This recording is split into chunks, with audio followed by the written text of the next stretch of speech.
Original source fresh from the core. Right mind flicking strong, you like iodine. When blueprint these huge quotes that my mind designed.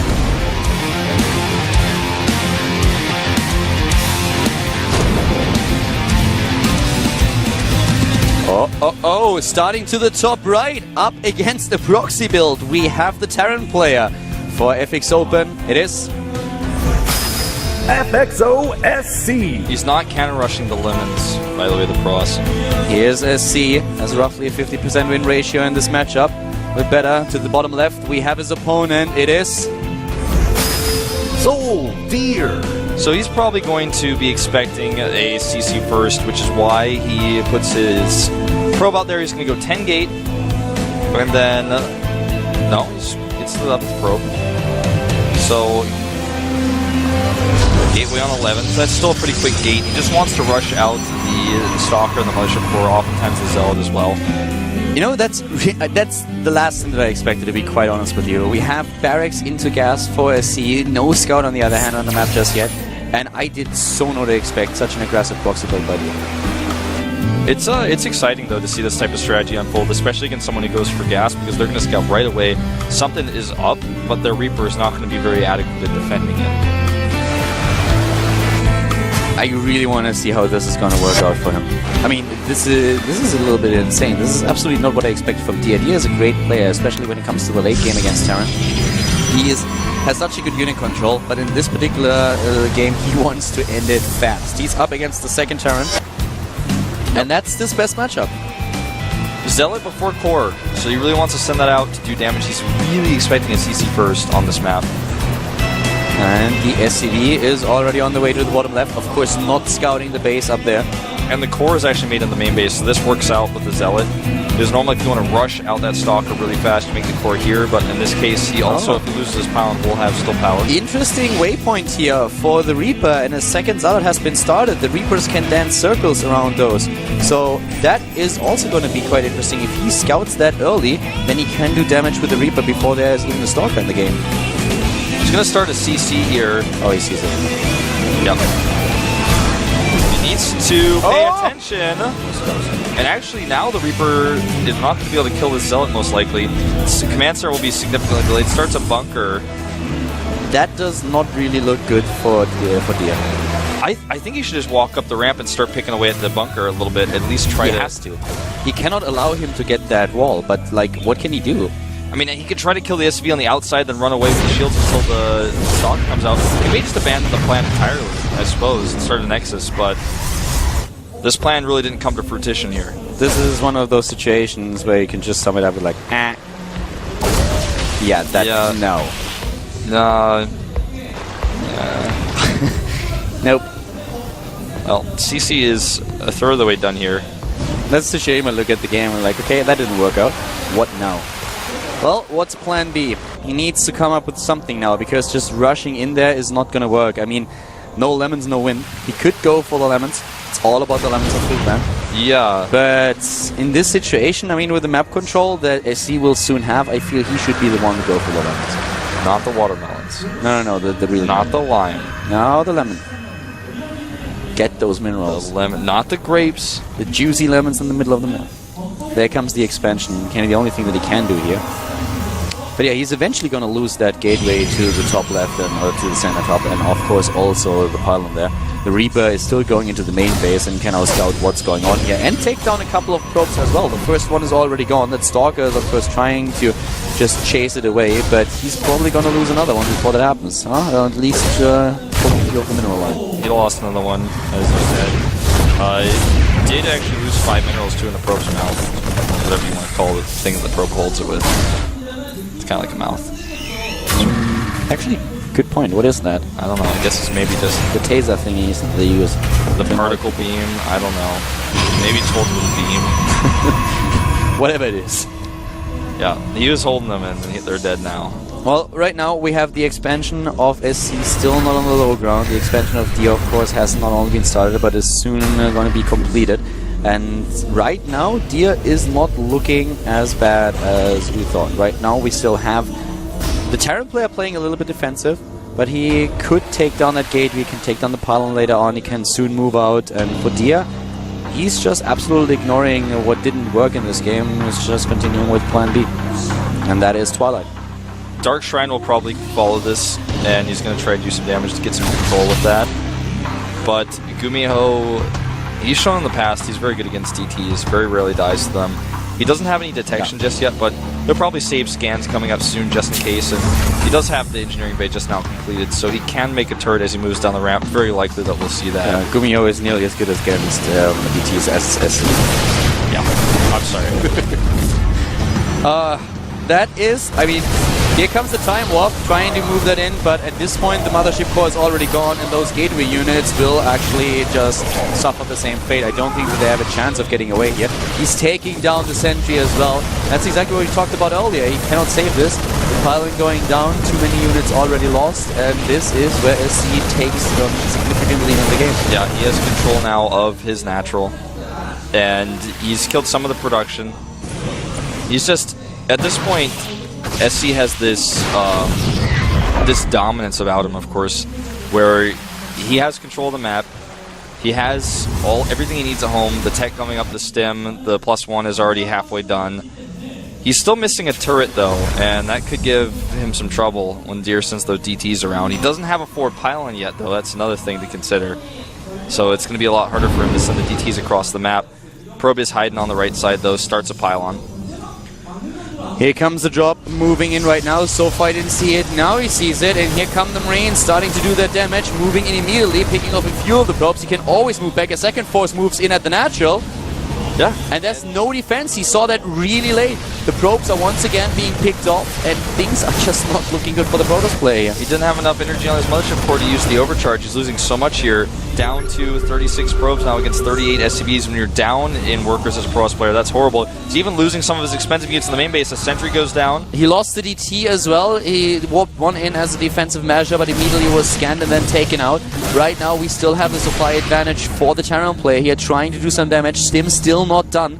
A DT now, of course, also trying to go to the top, but with the Dark Shrine already scouted, I think there's no chance. There's already a missile turret, there's detection, there's everything that he needs. Oh! But we have a pile of elements. Yeah. And on top, there's a male Ursadok as well. But yeah, he could try to get the lemons. Yeah, I would really like to see a demonstration of how that works on this map. Would come to fruition, for sure. Yeah. Charge has been started on the other hand now, and we're going into the Forge for the first upgrades. But at this point still, if you just look at the overall supply, you can already see that in army supply, the Terran player is far ahead. And he's trying to utilize this by just moving two of the medevacs to the bottom left and then doing a bit more damage there. Whereas in the main base, we have the upgrades right now, going into the armor upgrade, starting the combat shield. And the position for SC just in general is really good here. Worker count, a little bit in favor of the Protoss, but that will change soon if those two dropships are going to do their damage. Oh, that was a cute little Marine to go chase the probe. And sorry about this gateway, but SC says no. And if he finds the Templar Archives, he can also shut that down. Photon Overcharge is going to give him a bit of an annoyance, but goes to the Dark Shrine here. Still annoying. And he saves the medevac. Beautiful play here. SC really showing how to use those medevacs. Oh my god. He gets both of the medevacs. He did not lose a single unit. You left the Marine, though. That's a little bit sad. Well, he left the Marine behind because he feels that the Marine already did his job and has now a little bit of time to relax. Yeah. Just look at the lemons. But this is crazy. He didn't lose anything there. He cancelled the gateway, he took down a couple of probes, and he was able to snipe the Dark Shrine. Really well done. At this point, Deer is so behind against SC that I think he should go for the lemons. I mean, that is just a terrible mistake there. Clicking on the watchtower and not having it go the right side. And to make sure you do that in this situation. Now, he doesn't have the watchtower. He doesn't see the army coming. He has no idea. Had he clicked correctly on that watchtower, I mean, those are the little things that actually can change a game. Now he sends it over to the other watchtower and sees way too late. As does Gumiho see that there's a Dark Templar on there, but he doesn't care. He ignores it. Storm is almost done. Yeah. But he has a grand total of 2 Templar right now, and they do not yet have enough energy. They're getting very close. And the more important thing is it's nearly done, but it's not done just yet. And here comes the Terran army moving in. The Photon Overcharge is good. Storm is not completed. Will in a second, though. The High Templar is still waiting. The scan is already good. He sees them. They're moving in. Here come the Storms. But are they good enough? I don't think so. I don't think so. You already pre-split. And this is just such a great trade for SC. Taking out the last of the Zealots here. He can ignore the overcharge at this point. He can walk away. He's traded so well here. He doesn't even have to commit factory landing here just to tank some damage and also be a little bit of a wall against the Zealots. And right now, SC, of course, in a great position. 50 supply ahead of his opponent with a huge lead in army supply. He has control of the map. He has the 1-1 upgrades already. He's going into the second set now, starting the +2 attack upgrade. Even more medivacs are joining the picture. And at this point, at this rate, with the third base for the Terran player coming up right next to the DT, by the way, Dia needs something. Is he going for the lemons? I think he is. Oh. He is going for the lemons. Lemons are under attack. Lemons are under attack. For the first time in this GSTL season on Fruitland, we have the demonstration. The SCV is going down, and here we go. It's time for the huge lemons. Yep. Lemon will be destroyed in just... Oh! No. Hey, dude, turn around. Wait! Thanks. Wow, that would have been a massive troll. He's getting the lemons, finally! Yep. Oh my god. Meanwhile, the factory on the other side of the map has taken some serious damage. First player to actually take the lemons. That will return 500 minerals. And it will respawn in 5 minutes. So around 21-minute mark, will come up here. And now the DT comes along and kills it. But 500 minerals. There we go. 4,000.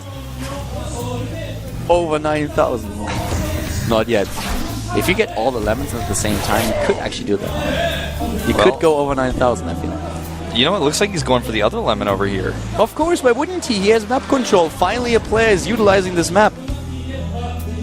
And I didn't actually look at his income per minute. I wonder how much that was affected by this. Regardless, he's going to get the second lemon, in fact. Drops are totally shut down, though, by a huge wave of units, as well as that cannon. But he will still get the lemon. SCV is prepared. And there's no way that he can actually prevent this, because he doesn't have map control, like you said. Exactly, and I love it.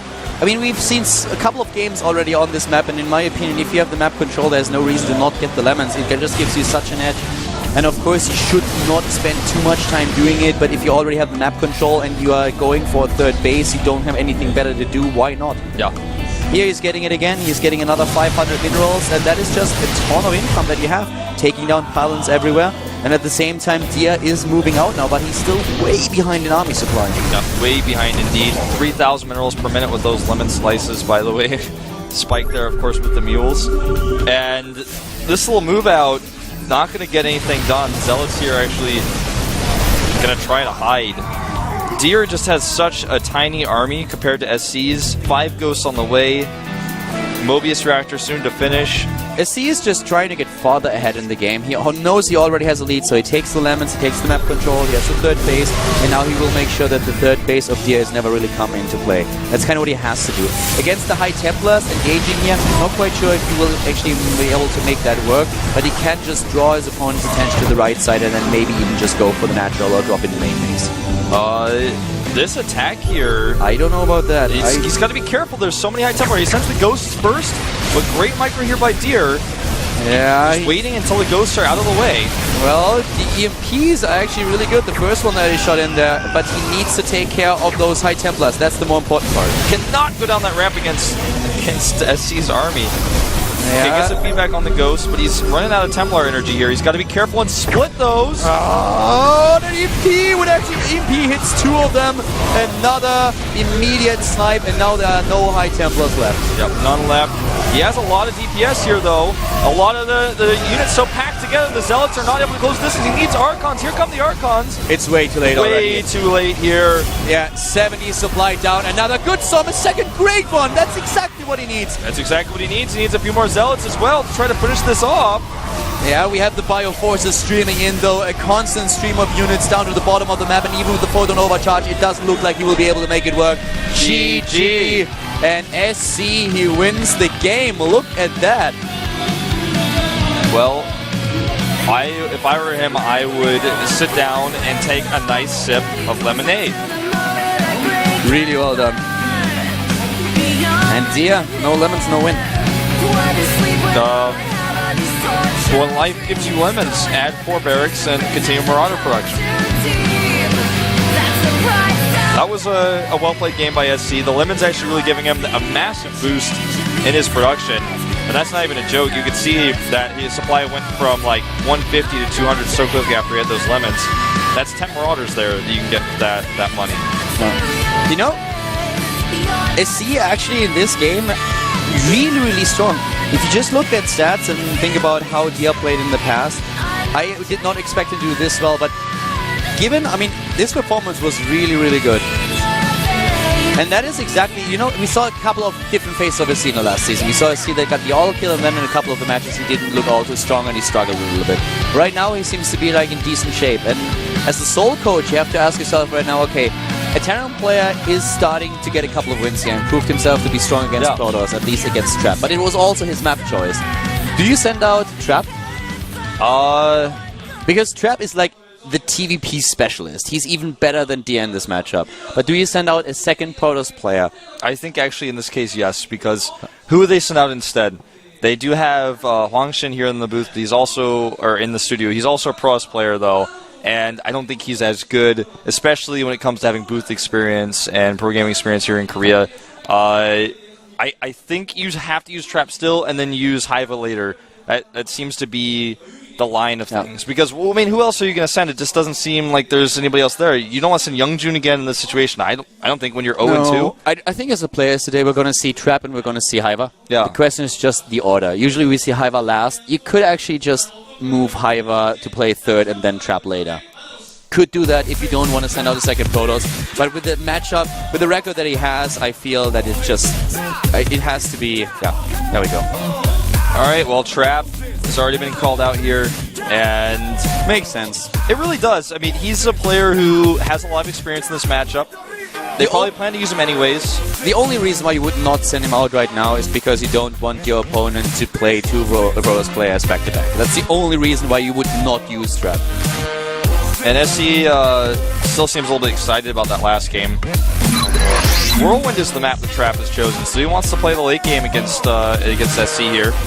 Something that I can certainly respect. SC won the late game last time, but due to a brilliant defense of a crazy strategy that we saw from Deer, that was part of the reason why he had such an advantage early on. We're going to have a 5-minute break, of course, before we get into this on Whirlwind. See you guys in a few. I'm scared.